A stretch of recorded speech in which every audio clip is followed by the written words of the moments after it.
The studio was bright and full of energy. Lights were shining from all directions.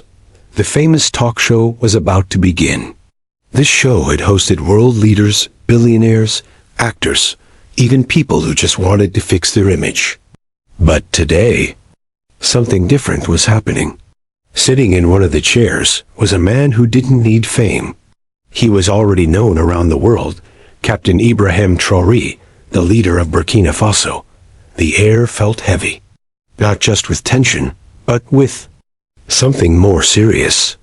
This was a battle between pride and insult, between truth and manipulation. The host adjusted his tie and gave a confident smile. He had spoken with presidents before. He was used to asking difficult questions that made people nervous. But today, he was facing a man who wasn't afraid, and that man had come prepared.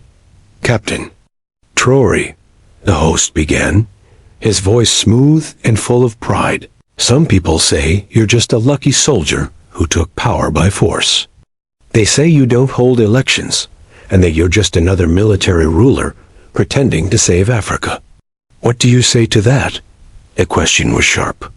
It was not really a question. It was meant to insult him. Millions were watching.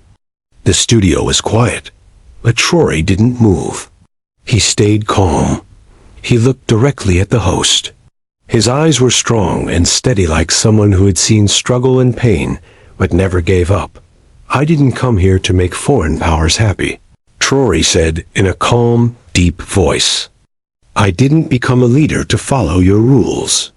I became a leader to protect my people. If that makes me a populist in your eyes, so be it. But let me be clear, I'm not here to please the West. I'm here to help Burkina Faso rise again. The audience was silent. Even the people behind the cameras looked surprised. The host leaned back in his chair, laughing a little. Very passionate words, he said. But let's be real. You kicked out French troops. You cut off foreign aid. You took control of national resources. Investors are running away. Isn't that dangerous for your country? Traoré looked at him calmly. Let me ask you, he replied. Is it dangerous to tell your master that you are no longer a slave? Is it dangerous to say, we want our land, our gold, our future back? For many years, your countries took our gold, our cotton, our minerals. And what did we get? Poverty, debt, broken promises. Now we say no more. And suddenly you call it isolation. That's not fair. That's not the truth. There was a low sound of whispers in the crowd. Some people nodded. The host looked a bit nervous now, but tried to hide it. Well, the host said, you talk about freedom, but there are reports saying you are silencing the media, stopping free speech, and arresting your critics. Isn't that what dictators do? Reports by who? Traoré asked, his voice now sharper. By the same media that said Libya was being saved when it was being destroyed? By the same voices that stayed quiet while foreign armies killed African children? I know this game. You tried to make me look like a villain, so your bombs look like help. But I'm not playing along. The host coughed and forced a smile. He picked up another paper. Let's talk numbers, he said. Your country's economy is struggling. Inflation is high. Young people are leaving. Is that what success looks like? This time, Traoré gave a soft smile, but it wasn't a friendly one. It was the smile of someone who sees the truth clearly. We have gold, cotton, and many other resources. But still our people are hungry. Why? Because your companies decide our prices.